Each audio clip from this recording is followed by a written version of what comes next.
చివరగా ఒక్క మాట చెప్పదలుచుకున్నా.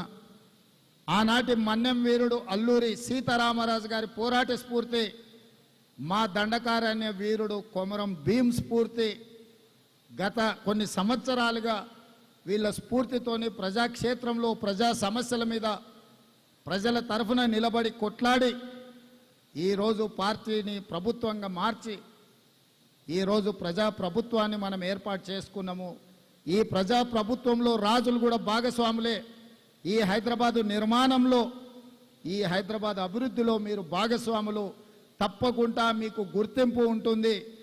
హైదరాబాద్, సికింద్రాబాద్, మూడవ నగరంగా సైబరాబాద్ ఈరోజు ప్రపంచంలోనే గుర్తింపు వచ్చిందంటే రాజుల యొక్క శ్రమ అందులో ఉంది. ఇప్పుడు ఫోర్త్ సిటీ, ఫ్యూచర్ సిటీ ఎయిర్పోర్ట్కు కూతవేటు దూరంలో నిర్మించాలనుకుంటున్నాం. రాజులందరికీ నేను స్వాగతం పలుకుతున్నా. ఈ రాష్ట్ర ప్రభుత్వం నిర్మించబోయే ఫ్యూచర్ సిటీ, భవిష్యత్ తరాల కోసం నిర్మించే ఫ్యూచర్ సిటీలో రండి, పెట్టుబడులు పెట్టండి, పరిశ్రమలు నెలకొల్పండి. అన్ని రకాలుగా మా ప్రభుత్వం ప్రోత్సహిస్తుంది. ఈ నగర నిర్మాణంలో, ఈ రాష్ట్ర అభివృద్ధిలో భాగస్వాములు కండి. తప్పకుండా అన్ని రకాల అవకాశాలని మా ప్రభుత్వం కల్పిస్తుంది. మాతో పాటు మీకు సమానమైన అవకాశాలు ఇచ్చే బాధ్యత మా ప్రభుత్వం తీసుకుంటుంది అని చెప్పి ఈ వేదిక మీద నుంచి పెద్దలందరికీ నేను విజ్ఞప్తి చేస్తున్నా. అదేవిధంగా చివరగా క్షత్రియ భవన్ గురించి మాట్లాడినరు. తప్పకుండా క్షత్రియ భవన్కు కావలసిన భూమిని, అవసరమైన అనుమతులను కావలసిన విధంగా అన్ని రకాలుగా తెలంగాణ రాష్ట్ర ప్రభుత్వం సహకరిస్తుంది. ఒక అద్భుతమైన నిర్మాణాన్ని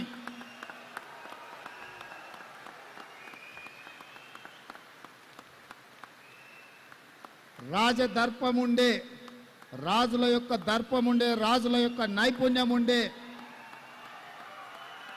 క్షత్రియ భవన్ని అద్భుతంగా మీరు నిర్మించండి. నిర్మాణానికి అవసరమైన స్థలాన్ని ప్రభుత్వం వైపు నుంచి ఇచ్చే బాధ్యత నాది.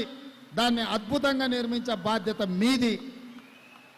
మళ్ళీ ఆ రోజు భవనం నిర్మించినాక మళ్ళీ మీతో ఆత్మీయ సమ్మేళనం ఏర్పాటు చేసి మళ్ళీ మీతో నా ఆలోచనలను పంచుకొని ఏమి కావాలన్నా మీకు రాష్ట్ర ప్రభుత్వం అండగా ఉంటుంది అని మళ్ళీ ఆ రోజు మనం కలుసుకుందాం. ఈరోజు గచ్చిబౌలి స్టేడియంలో కలుసుకుందాం. మళ్ళీ ఆత్మీయ సమ్మేళనం క్షత్రియ భవన్లో ఏర్పాటు చేసుకొని అందులో కలుసుకుందామని మీకు అందరికీ తెలియజేస్తూ ఈ కార్యక్రమాన్ని ఇంత అద్భుతంగా విజయవంతం చేసిన నిర్వాహకులకు, ఎందుకంటే చాలామంది కష్టపడితే తప్ప ఈ కార్యక్రమం విజయవంతం కాదు. అందులో చాలా వైబ్రెంట్గా ఉన్నది.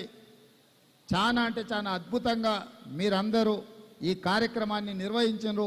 మనస్ఫూర్తిగా మీకు అభినందనలు తెలియజేస్తూ మీ అందరి దగ్గర సెలవు తీసుకుంటున్న మిత్రులారా.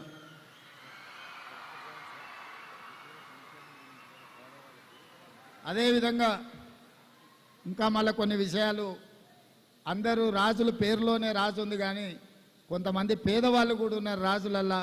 వాళ్ళకి సంక్షేమం గురించి, వాళ్ళ యొక్క అభ్యున్నతి కోసం వారు ప్రస్తావించారు. తప్పకుండా ఈ రాష్ట్రంలో అమలు చేస్తున్న సంక్షేమంలో మిమ్మల్ని భాగస్వాములను చేసే బాధ్యత మా ప్రభుత్వం తీసుకుంటుంది.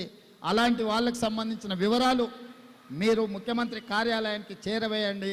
అర్హులైన వాళ్ళందరికీ ఆ సంక్షేమ పథకాలు అమలు చేసే బాధ్యత మా ప్రభుత్వం తీసుకుంటుందని తెలియజేస్తూ సెలవు తీసుకుంటున్నాను.